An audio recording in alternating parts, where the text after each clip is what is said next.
Bismillahirrahmanirrahim. Assalamualaikum warahmatullahi wabarakatuh. Berjumpa lagi teman-teman. Jika ingin langsung menyaksikan kajian dari Ustadz Hanan At-Taqi, silahkan skip saja ya video pembuka ini langsung ke menit 1.30. Di sini saya akan bacakan komen dan support dari teman-teman semuanya karena sudah banyak sekali komen yang masuk. Dan jika ingin komen yang dibacakan, silahkan tuliskan di kolom komentar pada YouTube ini. Di sini ada dari Laras Lamanta. Semoga tahun ini keinginan yang selalu didoakan dapat terkabul. Amin Allahumma amin. Amin. Berikutnya ada dari Susiervina _ Assalamualaikum warahmatullahi wabarakatuh Ustadz. Waalaikumsalam warahmatullahi wabarakatuh. Izin bertanya, bagaimana dengan wanita yang masih lancar haid seperti saya pada saat ini? Apa yang bisa saya lakukan Ustadz di malam-malam yang istimewa ini? Ingin sekali mendapatkan malam Lailatul Qadar, Masya Allah. Tapi karena kodrat wanita, mohon bantu jawab Ustadz. Terima kasih. Wassalamualaikum warahmatullahi wabarakatuh. Bagi teman-teman yang pertanyaannya mungkin tidak terhandle oleh Ustadz Hanan At-Taqi, silahkan ya. Untuk bab-bab fikih seperti ini, cari aja di searching di YouTube, akan muncul kok banyak jawaban-jawaban dari Ustadz-Ustadz ahli sunnah wal jamaah seperti Ustadz Adi Hidayat maupun Ustadz Abdul Somad.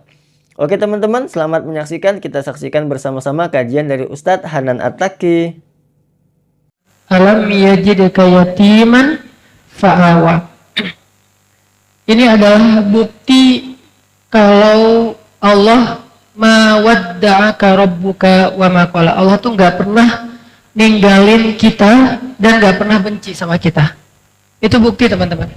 Ini penting banget untuk kita rasain, untuk kita belajar yakin kalau Allah itu nggak pernah ninggalin kita, nggak pernah benci sama kita. Itu penting banget dalam hidup. Karena itulah yang ngebedain orang beriman sama orang yang nggak beriman. Bukan di lafaz. Karena orang yang tidak beriman juga mengatakan asyhadu an la ilaha illallah. Kok bisa Ustaz? Namanya orang munafik.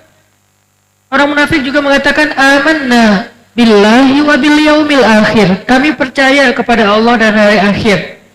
Qalatil a'rabu amanna. Kata orang Arab Badui, kami beriman. Tapi kata Allah, wa ma hum bimu'minin. Mereka bukan orang yang beriman. Qul lam tu'minu. Kalian belum beriman. Walakin qulu aslamna. Kalian baru menjadi seorang yang beragama Islam, tapi belum beriman. Terus yang membedakan antara orang mukmin dengan orang yang tidak mukmin, orang mukmin selalu yakin Allah itu nggak pernah ninggalin dia dalam kondisi apapun dan tidak pernah benci kepada dia. Kalau Allah udah benci sama kita nih, kita bilang astagfirullah, Allah udah males. Sama kayak kita benci sama orang kan, semuanya jelek kan di mata kita. Kalau udah benci, udah ada ghillan. Bukankah salah satu doa kita terhadap sesama muslim itu wala taj'al fi qulubina ghillan lilladzina amanu? Ya Allah, jangan engkau biarkan di dalam hati kami itu ada ghil, ada rasa benci kepada orang yang beriman, sesama muslim. Karena kalau udah benci, maka yang baik aja buruk di mata dia, apalagi yang buruk. Kalau udah benci, nggak ada yang benar, selalu salah. Sama kayak haters. Haters kan berarti pembenci ya. Karena dia udah nggak benci, kita posting apa aja salah. Misalnya kita posting banyak main. Wah, kerjaannya main aja, nggak beribadah, nggak belajar, salah. Kita posting lagi beribadah. Ibadah kok diposting-posting, ria, salah lagi. Jadi serba salah. Kenapa? Karena ada ghillan, ada rasa benci di hatinya. Nah, kalau Allah benci sama kita, teman-teman, kita sholat, pasti ada maunya kata Allah. Kan gitu kan ya? Lagian Allah tahu banget lah isi hati kita. Sehingga Allah sendiri juga mengatakan di beberapa ayat, termasuk di dalam surat Luqman, ada di antara hamba-hambaku yang mereka seperti orang yang sedang berlayar di lautan. Lalu ketika mereka digulung ombak yang seperti gunung, tiba-tiba mereka mengingat aku, memuji aku, berdoa kepadaku dengan penuh khusyuk. Tapi ketika mereka selamat di daratan, mereka melupakan aku. Jadi Allah tuh sebetulnya tahu, kadang-kadang kita tuh modus banget. Kadang-kadang kita tiba-tiba rajin tahajud gara-gara mau ujian nasional. Kita tiba-tiba jadi sedekah gara-gara mau tes wawancara. Tiba-tiba kita jadi tilawahnya bagus, belajar tahsin segala macam karena mau lamaran. Kenapa? Karena ada maunya. Akhirnya kita coba kayak PDKT gitu sama Allah SWT. Allah tahu. Tapi Allah biarin aja. Kenapa? Karena Allah nggak benci sama kita. Allah lihat sisi baik kita gitu. Oh, walaupun selama ini dia nggak ada maunya, sekarang udah ada maunya, berarti dia masih nganggap aku gitu kan, seolah-olah ya. Allah terima kedatangan kita. Kita udah mentok dengan dosa-dosa, akhirnya dosa itu bikin kita celaka, gara-gara dosa hutang kita 100 miliar, gara-gara dosa kita jadi sakit, gara-gara dosa kita akhirnya jauh dari orang-orang baik, gara-gara dosa rumah tangga kita berantakan, akhirnya kita balik ke Allah setelah kita nyerah. Dengan dosa-dosa udah nggak berdaya, baru balik ke Allah. Kalau Allah benci, Allah balas tuh. Tapi Allah nggak benci, Allah terima. Baru kita berjalan ke Allah selangkah, Allah udah berlari ke arah kita. Baru kita mendekat ke Allah sejengkal, Allah udah mendekat ke kita sehasta. Baru kita mendekat ke Allah sehasta, Allah udah mendekat ke kita sedepa. Ini bukti bahwa ma wadda'aka rabbuka wa ma qala. Ini perlu banget buat kita belajar yakin ini, teman-teman. Ayat 3 ini salah satu ayat yang membedakan mukmin dengan orang yang ghairu mukmin, yang tidak beriman. Orang mukmin selalu percaya Allah tuh nggak pernah benci sama dia. Selalu percaya Allah itu nggak pernah ninggalin dia. Sesulit apapun dia masih bilang ya Allah. Sementok apapun dia masih mengangkat ya Rabbi. Walaupun dengan logika manusia dia bilang dia udah celaka, tapi dia mengatakan la haula wala quwata illa billah. Hasbiyallah, hasbunallah. Itulah kalimat orang yang beriman karena dia percaya ma wadda'aka rabbuka wa ma qala. Kalau orang yang tidak beriman, negaranya modern, negaranya maju, bangunan-bangunan di negaranya tuh futuristik, kota-kotanya tuh smart city, tapi angka bunuh dirinya tuh paling tinggi. Kenapa? Karena dia putus asa setelah mendapatkan satu masalah kecil, karena dia tidak pernah yakin bahwa Allah sayang sama dia, bahwa Allah pasti nolongin dia, seolah-olah hidupnya sudah selesai dengan hanya masalah sepele. Buat teman-teman yang merasa lemah ketika habis diputusin sepihak, pas lagi sayang-sayangnya, hidup kita belum berakhir. Ada yang nggak pernah mutusin kita, yaitu Allah Subhanahu Wa Taala. Allah nggak pernah mutusin kita. Ma wadda'aka rabbuka wa ma qala. Apalagi lagi sayang-sayangnya sama Allah terus diputusin, nggak mungkin. Kalau makhluk lagi sayang-sayangnya diputusin, mungkin. Dan itu nggak enak banget. Jadi curhat. Itu kalau misalnya lagi kayak gitu diputusin nggak enak banget. Tapi ke Allah nggak bakalan, teman-teman. Kenapa? Karena Allah itu sayang banget. Lebih sayang Allah ke kita daripada ibu kita kepada kita. Nah, ibu kita sayang ke kita juga bagian dari kasih sayang Allah. Ayah kita bagian dari kasih sayang Allah. Pasangan kita bagian dari kasih sayang Allah. Anak kita bagian dari kasih sayang Allah. Sahabat dan geng kita bagian dari kasih sayang Allah. Jadi kasih sayang Allah yang wujud, yang kita lihat adalah lewat orang tua kita, lewat keluarga kita, lewat teman-teman kita. Masih banyak lagi kasih sayang Allah yang kita nggak sadari tapi ada dalam kehidupan kita. Ini yang perlu kita bangun, teman-teman. Ini namanya belajar akidah yang sebenarnya. Karena buat saya pribadi, belajar akidah itu bukan belajar teori. Belajar akidah itu bukan belajar istilah. Mana rububiyah, mana uluhiyah, mana asma, mana sifat. Ini untuk kalangan tertentu ya. Kalangan para ulama, para dai. Tapi untuk kita, aplikatifnya, kita nggak harus hafal rububiyah. Kita nggak harus hafal uluhiyah itu bedanya dengan rububiyah apa. Yang penting kita yakin. Baru nanti bonusnya kita belajar teori itu. Tapi kita belajar ya, belajar yakin. Yang sering saya ulang-ulang, bagaimana seorang Bilal bin Rabah dengan satu kata saja, itu bisa dia aplikasikan membuat dia tabah menghadapi ujian yang kadang kita nggak sanggup menghadapi ujian kayak gitu. Ahadun ahad. Bagaimana seorang Ibrahim muda, Ibrahim yang masih usia Kita gitu 17 tahun, ada yang bilang 20-an tahun, ketika dimasukkan ke dalam api mengatakan hasbi Allah, itu cukup buat dia. Ini namanya belajar iman, belajar yakin, bukan belajar teori tentang teologi atau tentang akidah atau tentang ma'rifatullah. Walaupun semua teori itu penting dan baik, tapi nomor satu buat saya adalah belajar yakin sama Allah. Karena orang yang berilmu, ukurannya, indikasinya adalah rasa. Orang yang berilmu, indikasinya bukan wawasan menurut Al-Quran. Al-ilmu huna fil qalb, al-fiqhu fiqhul qulub. Ilmu itu di sini, di dalam hati. Karena pemahaman, kata ulama, al-fiqhu fiqhul qulub. Pemahaman itu adalah pemahaman hati. Sehingga orang yang berilmu, indikasinya adalah rasa di hatinya. Apa buktinya, Ustadz? Buktinya, innama yakhsyallaha min ibadihi al-ulama. Sesungguhnya yang takut kepada Allah di antara hamba-hambanya siapa? Orang yang berilmu. Berarti orang yang berilmu, ukurannya adalah rasa takut kepada Allah. Rasa. Dan rasa itu adanya di sini. Dan itu namanya iman. Salah satu di antara cabang iman, al-khawf, al-hub, ar-raja, al-mahabbah, dan seterusnya, dan seterusnya. Itu bagian dari iman. Al-khasyah, al-khawf, itu semuanya bagian dari iman. Sehingga ketika kita belajar iman, kita belajar akidah, kita belajar ma'rifatullah, artinya kita belajar yakin sama Allah. Sesederhana itu, teman-teman. Wah, berat juga ya ilmu ma'rifatullah. Berat teorinya.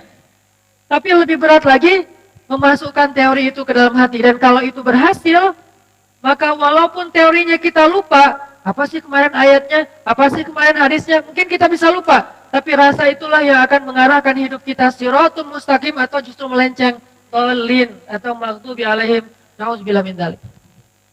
Jadi makanya teman-teman, ayat ma wadda'aka rabbuka wa ma qala, coba kita ulang-ulang, kita hayati, kita belajar yakin, harus sampai ke tingkat enggak mungkin Allah benci sama saya. Enggak mungkin Allah dendam sama saya. Sehingga enggak ada lagi pertanyaan apa sih maunya Allah? Enggak ada lagi pertanyaan Allah enggak fair sama saya. Enggak ada lagi pertanyaan Allah kok gitu sih sama saya, Allah kok enggak adil sih. Enggak ada lagi pertanyaan-pertanyaan seperti itu. Enggak ada lagi pertanyaan-pertanyaan seperti itu karena kita yakin ma wadda'aka rabbuka wa ma qala. Allah tuh enggak pernah ninggalin kita, enggak pernah benci sama kita. Kalau kita lapar, ingat Allah, ya Allah saya lapar. Kalau kita galau, ingat Allah, ya Allah pilihkan untuk saya yang terbaik. Yang hijabnya ala Turki atau yang hijabnya ala Arab. Yang pakai cadar atau yang pakai jilbab doang. Kalau kita galau, minta ke Allah, ya Allah pilihkan untuk saya yang pakai pakaiannya kuplukan atau yang pakai kopiah. Kan dua-duanya juga baik ya, insya Allah.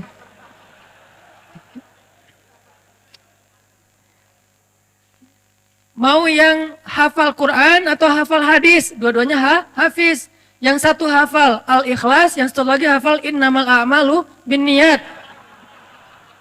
Sama-sama hafal Quran dan hadis loh.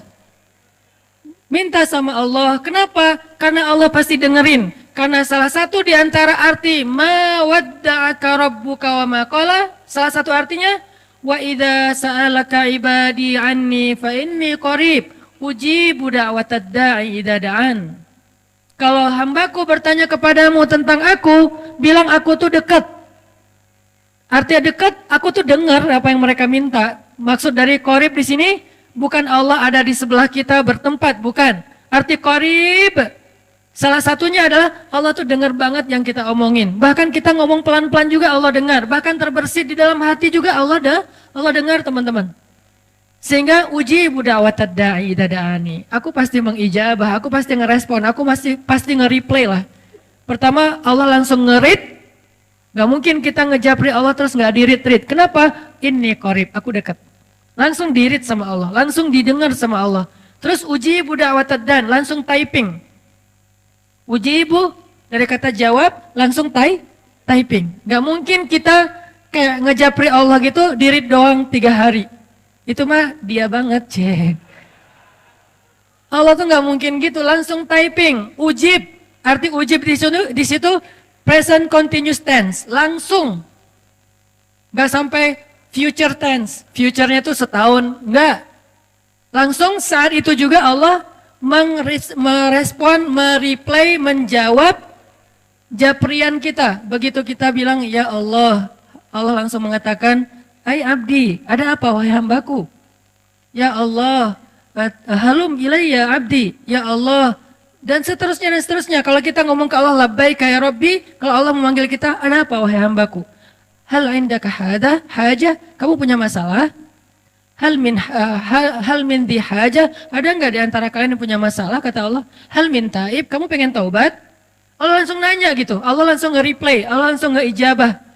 Ini arti dari ma wadda'aka rabbuka wa ma qala. Kalau Allah ninggalin kita, begitu kita berdoa, emang kamu pernah doa? Allah sih nggak dengerin saya doa, karena Allah udah pergi. Enggak, Allah nggak pergi. Allah qaribun ujibu da'watan da'i idza da'an, sami'un basirun alimun khabirun latifun raufun wadud. Semua kalimat ini bahwa Allah itu dengar banget yang kita minta, teman-teman. Jadi jangan putus asa untuk begini. Capek aja saya berdoa Allah nggak dengar. Berarti kita nggak percaya dengan ayat 3 surat Ad-Duha. Ma wadda'aka rabbuka wa ma qala. Berarti kita nggak percaya dengan ayat wa idza sa'alaka ibadi anni fa inni qarib. Minta aja sama Allah. Yakin deh sama Allah. Kita aja bisa yakin sama makhluk, masa sama Allah enggak? Makhluk aja bisa sangat menjaga perasaan kita, masa Allah enggak? Makhluk aja nepatin janji banget, masa Allah enggak? Makhluk aja komitmen, masa Allah enggak?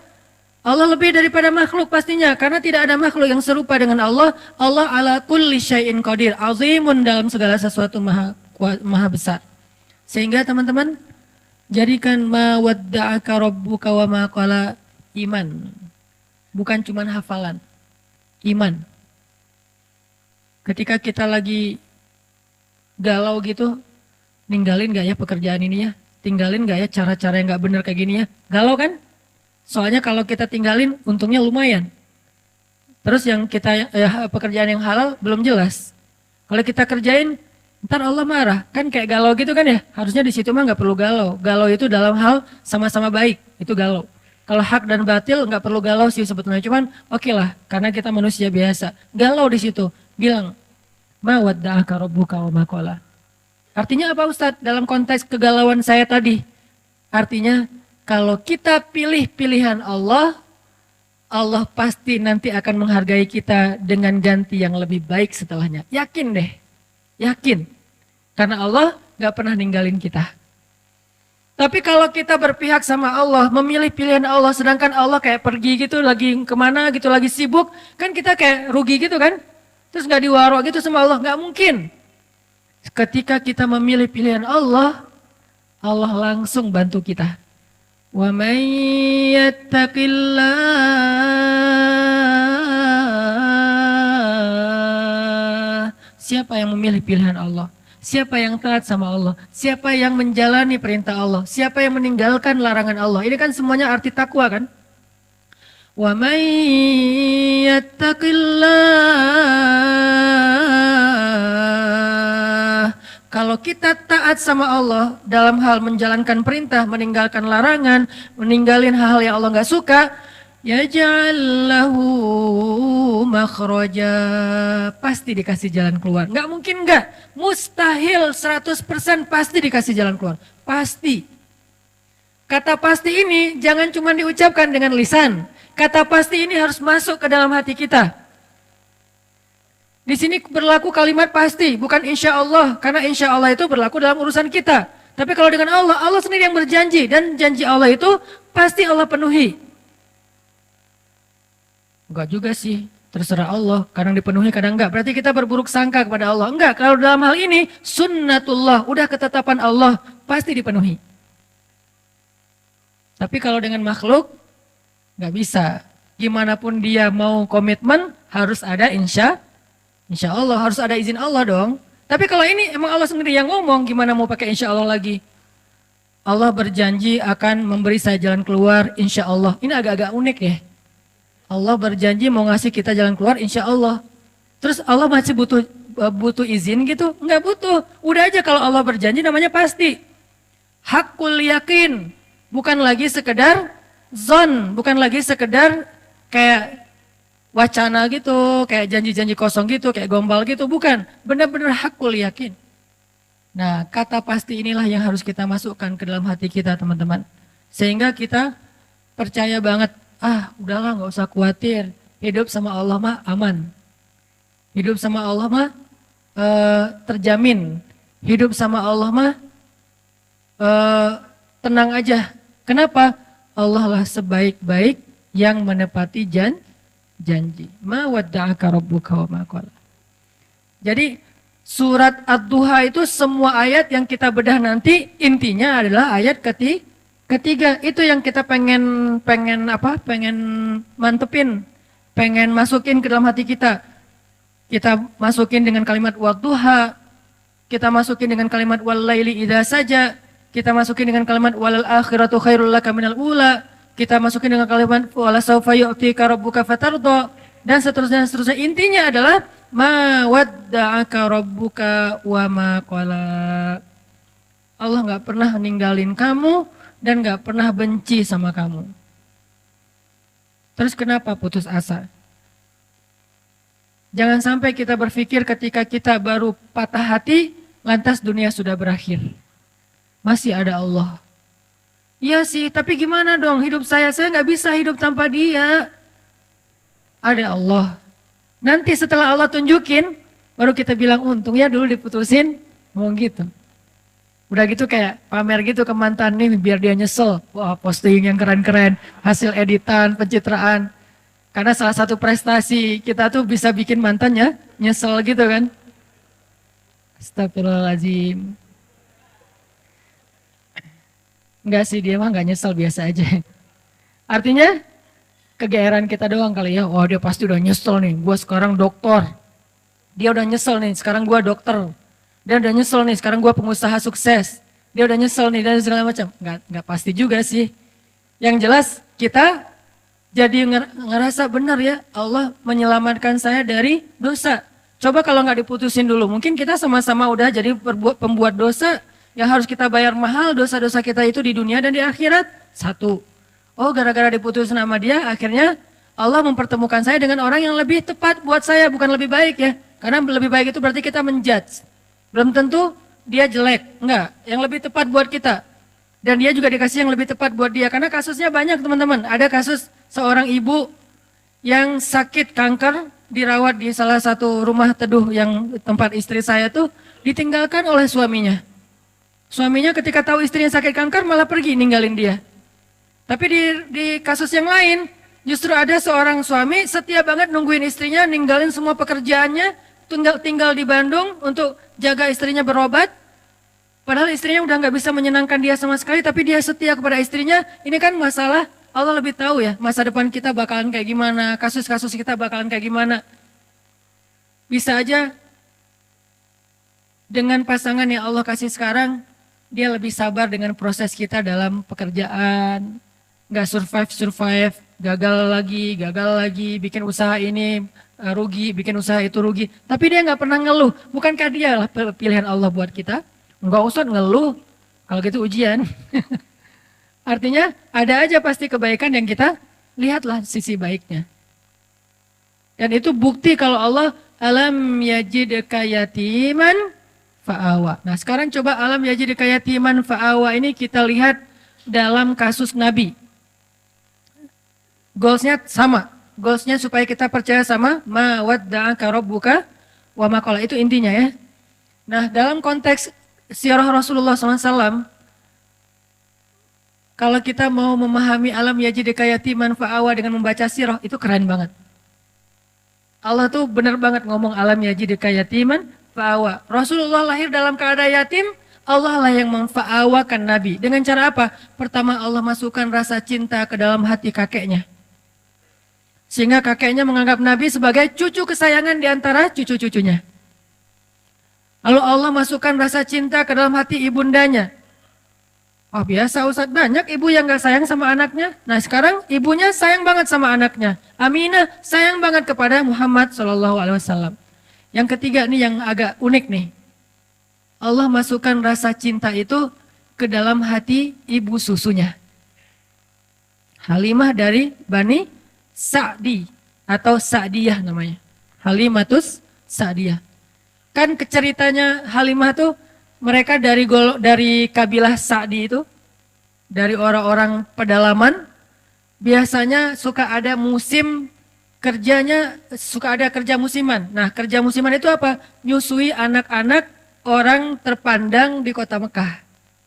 Sehingga beberapa cewek dari Bani Sa'di itu pada musim menyusui mereka datang, yang mereka udah bisa menyusui, mereka datang ke Mekah mencari anak-anak orang terhormat di Mekah untuk disusui. Tujuannya dua. Satu, mendapatkan bayaran dari profesi itu. Kedua, bisa mengikat hubungan kekeluargaan antara keluarga si perempuan ini dengan keluarga bayi tersebut yang ayahnya adalah kepala kaum. Itu tujuan menyusui pada masa itu. Dan kalau sudah diikat persaudaraannya jadi kayak koalisi gitu, jadi geng gitu kan. Kalau ada sesuatu yang terjadi kepada keluarga ini, nanti yang akan ngebelain mereka itu adalah kabilah yang mereka sudah punya hubungan tadi tuh. Mu'akhad namanya, atau punya kayak perjanjian gitu. Nah, ketika perempuan-perempuan, cewek-cewek dari Bani Sa'di datang ke Mekah, di antara mereka ada Halimah, mereka kan nyebar tuh. Sesuai dengan rekomendasi dari temannya, yang kenal dari sebelumnya, punya link apa segala macam. Datang ke rumah-rumah orang-orang terpandang di Mekah, terus cewek-cewek itu pada satu persatu mendapatkan bayi untuk disusui. Ada yang dapat bayi dari anak orang kaya, ada yang dapat bayi dari anak pemuka kaum, ada yang dapat bayi dari seorang anak yang dermawan, apa dan segala macam, banyak lah, pokoknya banyak keuntungan. Kecuali Halimah. Ketika yang lain udah dapat bayi-bayi keren, kamu dapat siapa? Saya dapat anak kepala suku itu. Wah, beruntung sekali kamu. Berarti keluarga kamu sekarang punya ikatan dengan suku yang paling kuat. Kan keren ya. Pertama bangga, kedua nggak ada yang berani dengan keluarga ini karena dia punya link kepada kabilah yang kuat. Kayak gitu berlaku dulu tuh. Terus kayak apa istilahnya ya? Zimmah. Nah, saya baru ingat. Zimmah. Jadi punya jaminan dari keluarga itu. Jadi nggak ada yang berani. Terus kalau kamu dapat siapa? Saya dapat anaknya Fulan. Wah, anak orang kaya dong, dibayar gede dong. Alhamdulillah kalau bahasa sekarang, untung. Tapi giliran Halimah ditanya, kamu dapat siapa? Muhammad. Muhammad siapa? Ayahnya udah wafat. Hah, kamu ngambil anak yatim? Terus yang bayar siapa? Gak ada. Hah, kasihan banget sih kamu gitu kan ya kalau bahasa kita ya. Halimah di antara ibu-ibu susu yang lain seolah-olah kesannya dapat yang paling tidak menguntungkan. Tapi ternyata kebalikannya. Kenapa Halimah kok memilih Muhammad di antara banyak anak bayi yang ada di Mekah? Karena begitu ngelihat Muhammad, Halimah langsung jatuh hati. Itu namanya fa'awa. Allah yang menjadikan Halimah jatuh hati kepada Rasulullah. Langsung jatuh hati. Akhirnya Halimah nggak peduli anak ini yatim atau enggak, nggak peduli dibayar apa enggak, nggak peduli keluarganya kuat, kabilahnya atau enggak. Yang jelas saya sayang banget sama anak ini. Itu yang Allah lakukan dengan Halimah. Dipeluk oleh Halimah, bahkan Halimah memperlakukan Nabi Muhammad kecil lebih baik daripada ibu-ibu susu lain memperlakukan bayi mereka karena dibayar, karena profesional. Kalau ini bukan profesional, ini cinta. Lebih dalam daripada sekedar profesi. Dan kayak gitulah cara Allah melindungi Rasulullah. Seandainya Rasulullah punya harta waktu itu, seandainya ayah Rasulullah masih hidup waktu itu, maka Rasulullah mungkin akan dititipkan kepada ibu susu profesional. Tidak sekeren Halimah. Tapi berhubung dia nggak punya harta, berhubung dia ayahnya udah meninggal, berhubung kakeknya itu nggak bisa membayar ibu susuan, akhirnya yang muncul, yang menyusui Muhammad kecil, justru seorang perempuan paling baik di antara semua ibu-ibu susu yang ada waktu itu. Yang paling ikhlas, yang paling tulus, yang kasih sayangnya paling besar, yang paling sayang kepada Rasulullah karena nggak ada motif yang lain. Ini cara Allah tuh keren banget ya. Kalau cara kita, nah gimana nih? Kasihan anak kita nggak ada uang, kasihan anak kita nggak ada, kabilahnya nggak kuat, kasihan. Itu kan cuma logika kita. Ini namanya ilmiah. Tapi ada robbaniyah, ada logika ilmiah, ada logika robbaniyah. Kalau logika robbaniyah apa? Alam yajidka yatiman fa'awa. Itulah yang kita berlakukan dalam hidup kita kadang teman-teman. Kadang-kadang kita kan pakainya logika ilmiah ya. Gimana nanti kalau sakit nggak ada jaminan? Gimana nanti kalau udah lulus tapi nggak ada jaminan? Gimana nanti kalau ayahnya meninggal terus nggak ada warisan? Gimana? Ikhtiar mah ikhtiar aja. Cuman iman nggak boleh ngikutin ikhtiar. Dia terpautnya ke langit. Ikhtiar itu di bumi. Udah aja yakin sama Allah. Alam yajidka yatiman fa'awa. Saya anak tukang pangkas tapi kuliah di Mesir. Saya anak seorang ibu yang cuma ibu rumah tangga. Punya warung kecil di depan rumah tapi nggak pernah untung. Soalnya dimakan sama anaknya semua tuh, semua dagangan. Jual apa? Mak boleh ambil? Ambil. Jadi kerjaan kita tuh makanin warung mak. Jadi nggak pernah untung. Yang ada rugi. Kok bisa kuliah di Mesir? Bukankah alam ya jadi yatiman fa'awa? Allah punya banyak cara. Bisa aja Allah kasih caranya dengan saya ada sedikit prestasi dalam bidang tarik suara gitu. Musabakoh maksudnya. Bidang musabakoh kayak alhamdulillah pas tampil bukan karena saya ngajinya bagus, kebenaran musabik itu mutasabik. Peserta yang lain asal tampil serak wae. Yang ini serak, yang ini salah baca. Ya udah alhamdulillah menang ya. Bukan karena bacanya keren, karena yang lain lagi nggak fit. Walaupun didoain juga sih, ya Allah serak dong please. Alhamdulillah, itulah tadi kajian dari Ustadz Hanan Attaqi. Kita awali dengan kebaikan, kita tutup dengan kebaikan. Marilah bersama-sama kita tutup dengan doa kafaratul majlis. Dari Abu Hurairah radhiyallahu an berkata, Rasulullah shallallahu alaihi wasallam bersabda, barang siapa yang berada pada suatu majelis, kemudian pada majelis tersebut terdapat banyak perkataan yang tidak berguna, lalu sebelum beranjak meninggalkan majelis mengatakan hal yang ini, yaitu kafaratul majelis, kecuali telah diampuni baginya apa yang ada pada majelis tersebut. Hadis riwayat Tirmizi. Bismillahirrahmanirrahim. Subhanakallahumma wa bihamdika asyhadu alla ilaha illa anta astaghfiruka wa atubu ilaik. Yang artinya, Maha suci Engkau ya Allah, dan dengan memujimu aku bersaksi bahwa tiada Tuhan selain Engkau. Aku mohon ampunanmu dan aku bertaubat kepadamu. Bagi teman-teman yang telah menyaksikan video ini hingga akhir, yang udah subscribe, udah like, udah share, udah komen, kami mengucapkan banyak-banyak terima kasih. Semoga Allah catat sebagai sebuah kebaikan yang berlipat ganda, terlebih di bulan yang mulia ini. Sampai bertemu di video yang lainnya. Silahkan dilihat-lihat aja pada channel ini. Wassalamualaikum warahmatullahi wabarakatuh.